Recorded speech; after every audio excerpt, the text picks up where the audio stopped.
Good afternoon, my friends. It's another day, another dollar. Let me raise this bad boy up.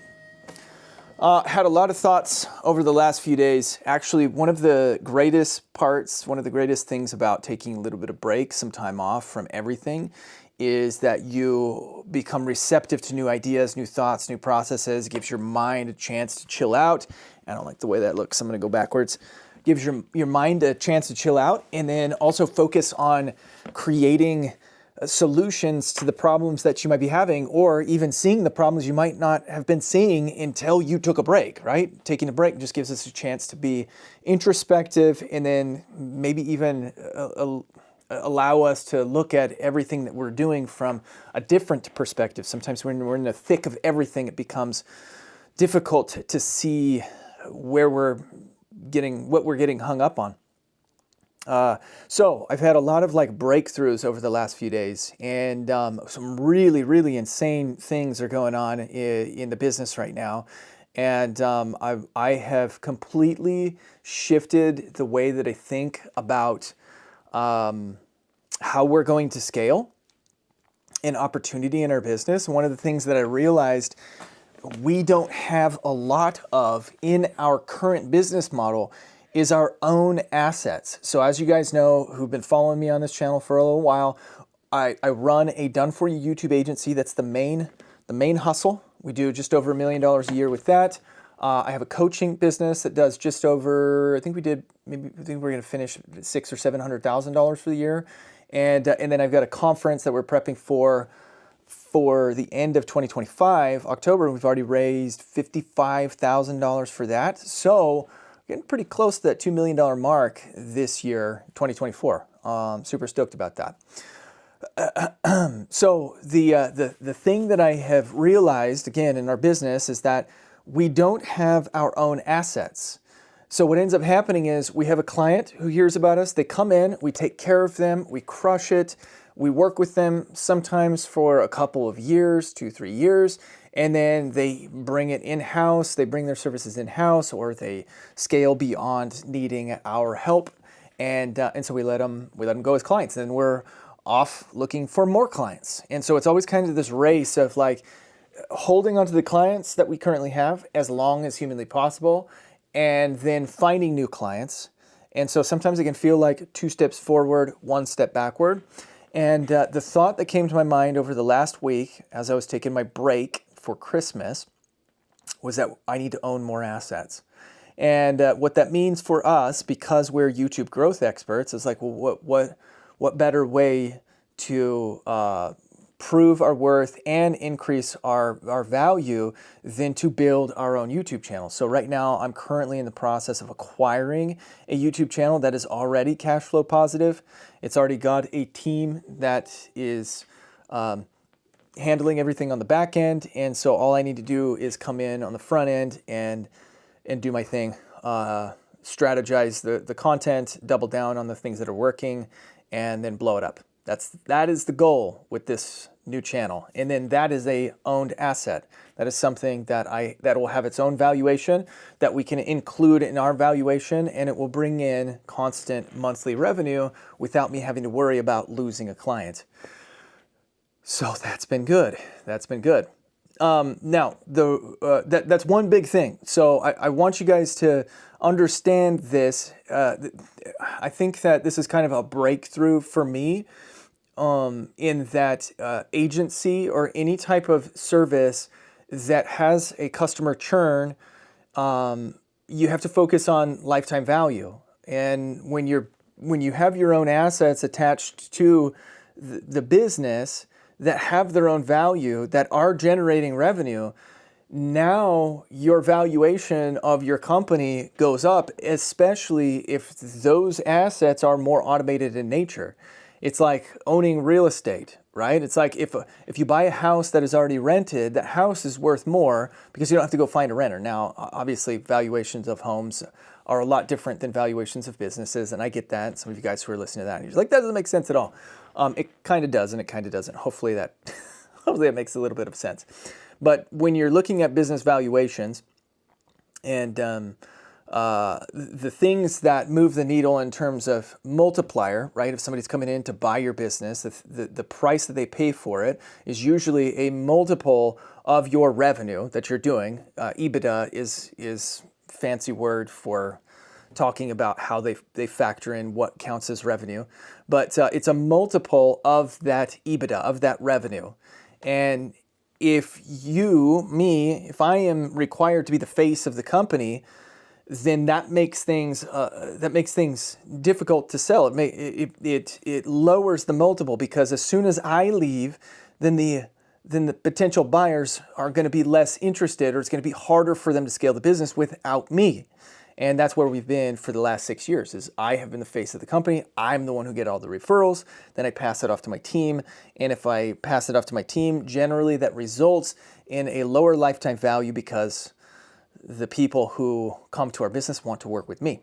So anyway, crash course in finance, that is one of my breakthroughs.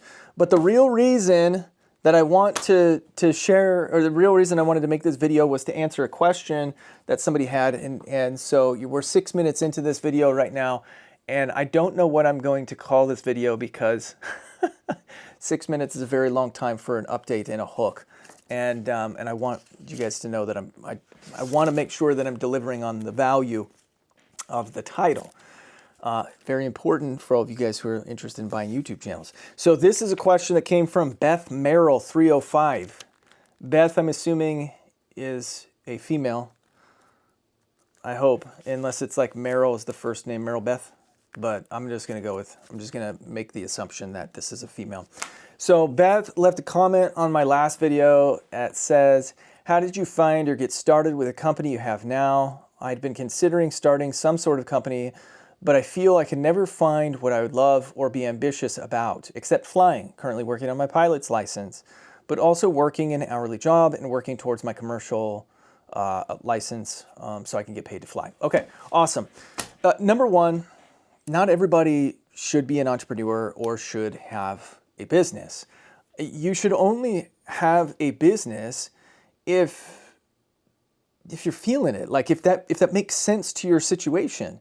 And so if your passion is about flying, then maybe what you're meant for is to just be a commercial pilot. And I'm not saying that there's nothing wrong with that. Maybe what you're meant for is to start your own chartering business, though, once you get your pilot license. Maybe it's you're going to private fly people from point A to point B for a very expensive rate. There's huge market for that in the upper echelon of wage earners, income earners. And so it could be that you're just meant to do that. That's what you're passionate about. It also could mean that you can get creative with the way that you design a business. Let me tell you how I started my business, so that way it will make sense to you, and then hopefully you can relate my story to what you're currently going through. So I had been on YouTube for 5 years before I started my business. I started my YouTube channel in 2014. We blew it up. We were full-time YouTubers from 2017 to 2019. And then in 2019, I stumbled across an opportunity to take over a conference called Video Marketing World here in Dallas. The owner was in debt, and I approached him and I said, hey, listen, I'll pay off your debts if you give me 60% of the company and you help me run the event this year. And so I helped him run the event. He gave me 60% of the company. We knocked it out of the park, and that launched my agency. That said, the first thing that I would say to anybody starting any business is to do what you know. Do what you know. Don't go try to learn something else. Don't try to grab some new knowledge or look at whatever business opportunities are out there floating around on the internet. Do what you know. Stick with what you know. There are opportunities for business models in literally every industry. That's why there are industries for everything. There's business opportunity in every industry. Here's the next thing that I would say. What I have always done in every single one of my businesses is I have shared my creations. I literally just ran an experiment I run experiments all the time. I've got hundreds of millions of views on my experiments. But I just ran an experiment where I am making ChatGPT my boss. I gave ChatGPT a challenge. I said, double my money all the way to $1 million starting with $5. So basically I said, hey, I've got $5, turned it into 10. ChatGPT gave me a task, a challenge, and it was to flip water bottles, go buy a pack of water, and then for $3 or $5, under $5, and then sell it and make as much money as possible. So what I did was I created an offer online. I'm going to talk about offers here in just a second too, but I created an offer online that was limited edition ChatGPT autographed water bottles. And I sold these water bottles for $13 a piece. I sold out. Everybody wanted to buy these water bottles. And it was literally a like Aquafina, but like the Great Value or whatever Walmart Target brand with a fake label. I mean, with like a printout label taped around it. And I made no, I didn't pretend like it was anything different. It was just like, this is stupid. If you want to invest in it, $13, get yourself a water bottle. I sold out. But I took pictures. I spent time making a Facebook post. I'm going to read a Facebook post to you here in just a second. That I think, actually, I'll read that one so that you guys can see it. So that way you understand how it works. But I shared my creation. So this is the most important, like one of the most important aspects of being an entrepreneur as opposed to a wantrepreneur. An entrepreneur shares their creations, shares the things they've already created. A wantrepreneur shares their ideas. Wantrepreneurs go out there and try to validate their ideas by blasting them out online, and then all of a sudden they get all this crap spewed at them. Is this thing on? Yeah. They get all ADD moment. They get all of this crap spewed at them. That's stupid. Don't do that. What are you doing? This is silly. And then they back down because they feel like their ideas were invalidated. Whereas an entrepreneur says, no, I believe in this. I'm going to go create this. Boom, they go create it. And now they have a finished product that for people to look at. And then people, human nature is weird. Even with like $13 water bottles, you can create fear of missing out on with certain topics, certain subjects, just by how you write things. And this is my experience. There are a gajillion ways to build businesses, but this is what I have found to be one of the most simple techniques, methods for myself in building businesses. Share your creations, not your ideas. Take things all the way to the end. Share the creation, not the idea. My wife and I wrote a book. Hold on, I'm going to get it. Hold on. Here we go. What a YouTube video, huh, guys? So funny. No edits. I love it. My wife and I wrote this book, Fox in the Mountain. It's an illustrated children's book. There's no illustrations there. See? Illustrated children's book. We wrote this in 2009 and had it published in 2010. I still have a lot of copies around here. So if anybody wants one, shoot me a DM on Instagram, and they're $20, that includes shipping. So if you want one, hit me up on Instagram. I'm Scott Simpson. There's a link in the description. We wrote this book. We had the idea. Crazy story. I'll tell the story later on. But we had the idea. We wrote the book. We published the book. We didn't tell anyone about the book until it was done. We didn't share anything online, didn't even tell our parents, didn't tell our friends, nobody. We shared it when it was completely done because we knew that people try to squash ideas. Share your creations, not your ideas. That's how you build buzz. People are always in awe by the things that other people create. And I have a million experiences plus, that's an exaggeration. I have so many experiences where I've been able to sell crazy stuff because I've created it, not just like, hey, I'm going to do this. Anybody interested? Be careful. All right. So now I'm going to share with you, this is a Facebook post strategy. So let me just read this to you because this is my water bottle post. And there's like a really important structure, and this video is going to be a little bit longer, so hopefully you guys just buckle up because this is going to get good here. It's a this is crazy. There's a specific structure that I use, and okay, here it is. Okay, so the structure is it's two-step. It's called two-step. So usually it's like training and then an offer, or a story and then an offer. This one specifically is a story. So let me just read this to you. I made ChatGPT my boss again and told it I would do whatever it told me to do to double my money to $1 million starting for $5. It told me that my first task was to buy a pack of water bottles for under $5 and flip them. Here's how it's going. First, I tried to sell them with a sign on a busy street, and most drivers just pretended not to see me. So then I recruited my daughter to dance next to me for attention. We made one person laugh and got a $1 donation. I got thirsty and drank 2 of the water bottles. Then one fell out of the car and I accidentally ran it over. I went back to the boss with our lack of results, and it told me to make an offer to my audience on Facebook. I told it that you guys, the Facebook audience, might not be inclined to spend money on water bottles, so it sweetened the deal by offering to include a one-of-a-kind ChatGPT autograph taped to each bottle. It also produced an image of a hand with a pen. Not sure if that's its idea of what its hand would look like, but I didn't want to offend it by asking. Humor. Hilarious? Maybe just me. I don't know. I tried talking. Oh, here's the offer it's making. $2 for each bottle, including the custom autograph, and $11 shipping and handling, $13 total. I tried to talk to it about pricing, but it said that the USPS is getting hit by inflation just as bad as the rest of us. Good point. I'm also only allowed to ship in the US. If you're interested in supporting our new company, I have 19 left. The other 2 are floating around in my car somewhere.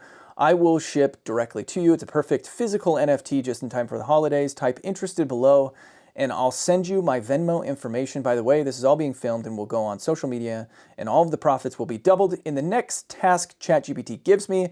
The original $5 go back to my 10-year-old's wallet. Okay, I know that was long, but the point is there was a story. You guys heard the story up above. Gave it a whole breakdown. Now people are bought into this story. And then I make the offer, and the offer is dumb. $13 for a 50-cent water bottle, right? That's crazy. But because I told the story, people have bought into the story. They're here for the mission. And it makes it, and I acknowledge that it's expensive, and I work that into the story. So my point in this is that, like, obviously this exact situation isn't going to work for everybody, but it will work for almost the structure. The 2 steps will work for literally almost everything that you could want to sell online. Story, offer. Story, opportunity. Training, opportunity. Training, offer. Right? Think about it like this. Hey, 5 things that you need to do in order to be a better online day trader. Number 1, look at buying low and sell high. Number 2, blah, blah, blah. And you give value in that training.